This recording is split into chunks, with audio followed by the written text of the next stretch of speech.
Hello everybody, welcome to Country Boy Cooking with Marshall. We're cooking cube steak today. You can do this, come on, let's cook this. Okay everybody, the first thing I want to do with my cube steak is, again, with this stuff y'all, you can make it your own, but this right here is the way I've made it for years. And even sometimes I deviate and do a little something different with mine, but this right here is one I really go to most of the time with my cube steak. I'm going to add just y'all, there's no measurement. You can eye this stuff, just put a very light spray on each one. Very light, very light. You're not going heavy on none of this. All right, again, onion powder, very light coating. Next, I do something most people may not do, but y'all, I love the taste of white pepper. Put a very light garlic powder. Just a very light coat. Because y'all, we're going to turn these things over and do the same thing. Very light coat. And last but not least, because remember, it's garlic powder and onion powder, not onion salt or garlic salt. Put a very light coat of regular salt on. Very light coat of black pepper. See that? That's all there is to it. Now you're going to turn this over. Y'all, you got to do this cube steak. That's real good. And y'all, if you do a different recipe, feel free to put in the comments, how you do yours. We'd love to hear how you do your recipes. Again, very light coat of onion powder, not onion salt. Very light coat garlic powder. A very light coat of white pepper. All this stuff is good. A pinch of salt over the whole thing. And black pepper. You can't go wrong. Now y'all, I'm going to let these things set for about 5 to 10 minutes, Put some biscuits on, put another dish on, whatever. I love white hominy with these, y'all. White butter hominy. I love it with these. All right, we're going to let them set about 5, more likely 10 minutes. I'll be right back. Okay, y'all, I'm back. Now what I've got right here in this pan right here, this baking dish, is about 2.5 cups of just all-purpose flour. I have nothing in it. Y'all trust me, I've got enough in the meat. You don't have to do the flour. Some people might want to do that. That's okay, that's cool, but I don't do that. I got enough on my meat. Look at that. Look at those spices, y'all, that are just embedded in there. Why would I want to do anything more? Look, just put that stuff in that flour, turn it over, make sure you're getting in all the crevices. Look at that. How pretty that is. Put it right over there. Thank you, Park Design. This is pretty, by the way. Park Design on Facebook, everybody. Look at that. That's all they are to it. Just dredge it in flour. Just plain all-purpose flour. Like I say, if you want to put your salt and pepper, whatever, I've got enough on the meat. The meat's got enough. Now, the only thing I'm really looking for that flour to do is give me a nice crust on it. It's going to be so good, y'all. Y'all have got to try this dish. You really have. Look at that. I'm just laying it right there on top of each other. Y'all, when these things cook, not unless you go up 2 or 3 pans, you're not going to cook all this to start with all together. You're going to have to cook this in parts, So I'll probably put a couple of 3, maybe 4 if I can in the pan at one time. But after that, I'll set those to the side. And, we'll show you when we get there. First thing we're doing out here is just making sure we got the flour dredged all over it real good. Press that stuff in. Y'all just get all the flour over it real good. Look at that. That's all you got to do. Put it over here on the plate.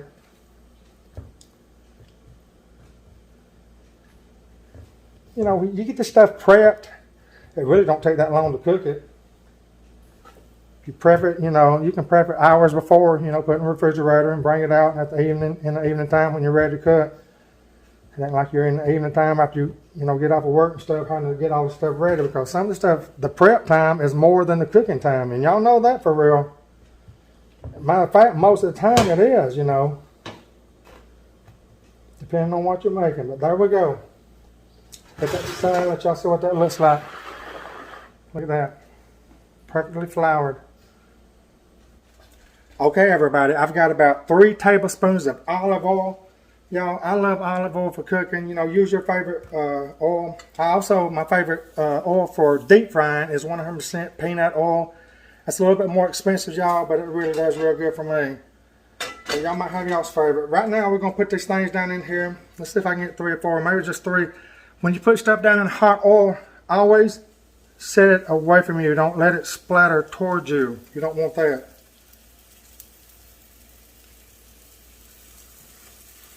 Put them down in there. Never, see, I don't want to lay that down like that and let that thing splat up on me. What I want to do is lay it away from me, like that. See, if it splatters, it'll splatter that way, away from me. That looks just like this piece. Look at that, y'all. Looks like a little foot. That's how you do it. Look at that. Just lay it down in there. How pretty that is. Now we're going to cook these guys for probably, I've got my eye on 5. I'm probably going to cook these things for 2 or 3 minutes on this first side, and I'm going to turn them over and cook them for probably around a couple of minutes, and then I'll show you how to make the gravy on them.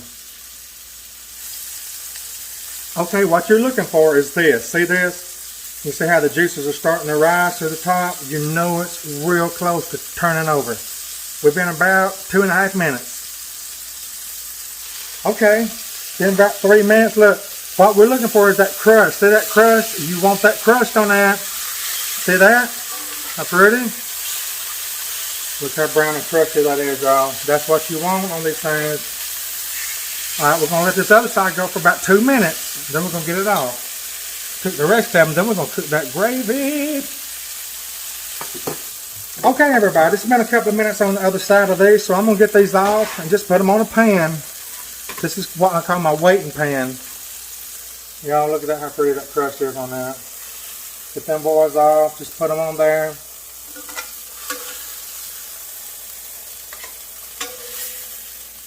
You ain't really got to be worried about them being done right now, even though they are mostly done, if not all the way done. The next steps would sure enough get them done. Alright, what I'm going to do is set these aside. I'm going to cut the rest of them right quick. Sometimes you might have to, look at this. You may have to add just a tad more oil. So it's looking a little dry right there. So I'm going to put about another tablespoon in there. What I'm going to do when I do that, I'm going to mix that oil around. Look, I'm getting that goodness off the bottom. This is cast iron, y'all. By the way, this is my favorite thing to cook with. Look what I can do. You can scrape all that goodness off the bottom. Get it in that oil. We got the stuff on medium, so it's not burning or nothing. Put all that goodness. That's what's going to be in the gravy in just a minute. But look, I got some more to put on. So I'm going to go ahead and cook all these things, y'all, and I'll be back when everything's done and show you how to do that gravy. Y'all, if your oil starts going dry, there's no shame in adding another tablespoon at a time.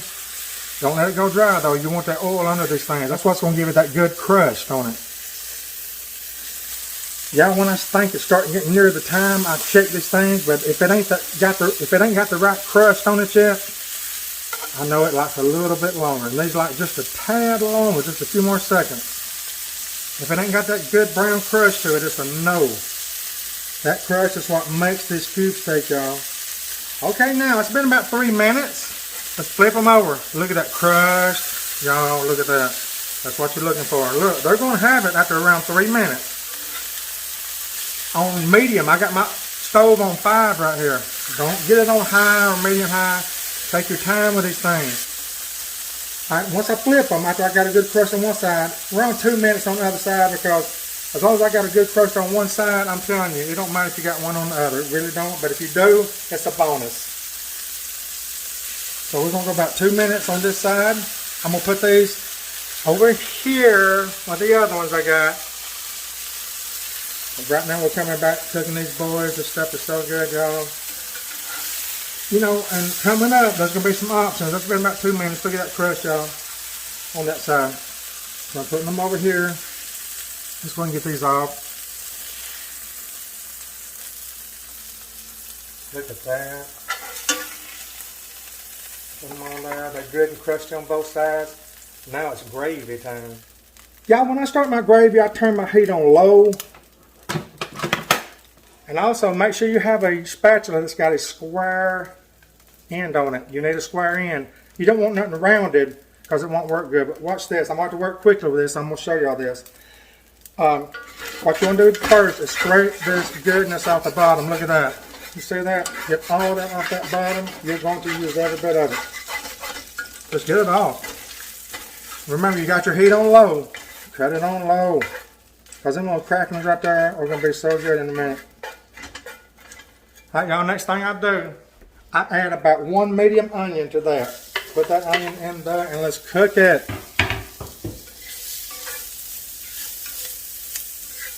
We're going to cook this on low, probably for about 2 or 3 minutes. Those onions ain't got to be completely caramelized. I don't want them caramelized. I like just a tad crunch in my onion. So we're just going to bounce these around a little bit. Again, you know, for the olive oil, you can add maybe a tablespoon if it looks a little dry. There's no shame in that because it's not going to take away from the flavor. If I would add to it, see how that instantly livens everything up in the pan? Just 1 tablespoon of that will do that. But you notice the onions are mixing with the cracklings. Lord have mercy, y'all. That's where the flavor is going to come from. Y'all wait and see. I'd say a couple of minutes right here with this.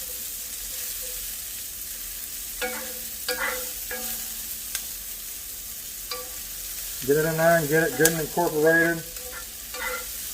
I'm on low, y'all. I'm not on medium or nothing like that. I'm on low. After having this cast iron on medium, you know, of course, it ain't like it ain't hot. It's very hot. I can hold it right there, but I would probably have to have a glove or something to move it with the weight of it. That's how hot it is. It's not scalding hot, but turned on low with these onions. You ain't in no hurry here. Some dishes, Lord, if you just take your time with them, out of this world, and this is one of them, y'all. Think about it. Those cracklings from the cube steak in with onion with a tablespoon of olive oil. How can you go wrong? Think about that. So we're getting that going together. Now the next thing I'm going to do, y'all, is go ahead and get my steaks. Put them back in here with the onions. Put them on top of the onions. It don't matter. They're cooked anyway. Y'all see that, how good that looks? Just put them all in there. Remember, you've already cooked them, so you can stack them. That is one privilege you have with this, because they're all already cooked. Now check this out. Right here's where you have options. Some people put water in that. What you want to do is bring it up, you know, probably right in there, just over or right under your meat. Depends on how high it comes on your pan. A lot of people use water, but I use beef broth. I'm pouring in beef broth, and I ain't measuring nothing. I'm looking how much is coming up on my meat. See that? I'm not measuring nothing. This is 4 cups. It may take it all. No, it's going to take about 3 cups of it. So, about 3 cups of my beef broth. This is a 12-inch cast iron pan, by the way. So now we've got broth in there. Some people put water, but come on, broth, beef broth with beef, how can you go wrong? We got our onions in there. We got all of our spices in there. This is all we need right now. We're going to put this thing on probably about, I'm going to say about a 3. I'm going to let this thing right here go for about 30 to 45 minutes, y'all. And watch how good this looks when I come back. Everybody, while this thing's cooking, let me tell you, this cube steak goes with mashed potatoes. Lord, that's so good. Rice, noodles, anything like that. I'm going to be serving it with hominy. I love white hominy with butter, broccoli and cheese. You can't go wrong with side dishes on this, y'all. You got to try this. It is so good. It's so simple. Okay, everybody, our cube steak likes about 20 minutes. Y'all look at that. What I'm doing right now is, you know, the last 20, 30 minutes, make sure you move them around where all that juice gets in between all of them. All that goodness gets distributed perfectly. Look at that. The juice is already starting to turn into gravy. They're like about 15, 20 more minutes. On a 3, so now I'm going to turn them down to low. You can keep them on 3, it don't matter. These things are really already done, but I'm going to let them go another 20 minutes anyway. So good, y'all. Look at that gravy. Already thickening it up with nothing but goodness. See y'all in about 20 minutes. These recipes like this, y'all, are so simple, but so good. Like I say, over mashed potatoes, rice, noodles. This goes with anything. Y'all try this. Now let's get Daddy in here to taste test it. Mama's in there resting easy. She thanks all y'all for your prayers and everything. She's doing great. We're up here with them. All is good. So let's cook, y'all. By the way, y'all, if you ain't got no lid for your cast iron 12-inch or any other pan you got, you can always use, like I do, this right here works well for me. Just a little cookie sheet. It can be big or small. You just want to put it there and let it vent. Be just like a top that you ain't got. Y'all try that if you ain't got a top for your pan. Okay, everybody, now what I'm gonna fix for my cube steak is, look at this. When's the last time you had some hominy, y'all? White hominy, oh my Lord. I got 2 cans. These are 2, let's see what we got here. These are 2 15.5 ounce cans of Margaret Holmes, y'all. If you can get Margaret Holmes, get it, she's good.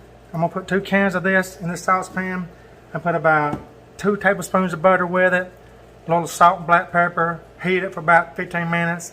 Perfect side dish. Y'all try it. White hominy, when's the last time you had it? Folks, I want you just to look at this right here, how delicious it even looks. And I'm fixing to taste it. If it looks as good, if it tastes as good as it looks, I'm telling you, it would satisfy Grandma.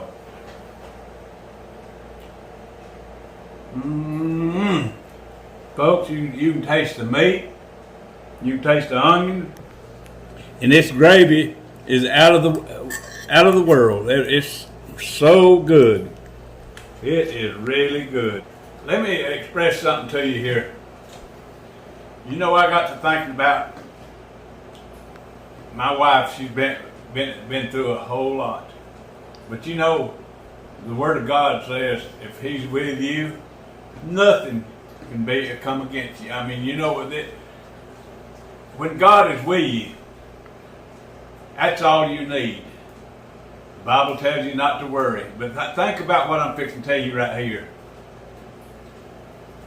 As much as you love your family, and when one dies, you take them to the graveyard and bury them. And then you leave them. But God don't leave them there. God raises them up. And we've got a whole lot to be thankful for, people. I mean, you know, when you got a loved one, yeah, it gets you down. I've been down. My wife just got out of the hospital, been in there, stayed in there for 8 days, and I stayed there with her. And it wears you down, but let me tell you something. That word picks you up. I mean, it picks you up to know that you have got hope.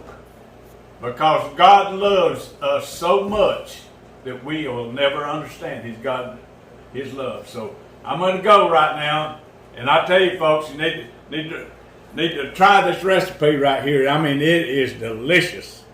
And God bless you, and we'll see you next time.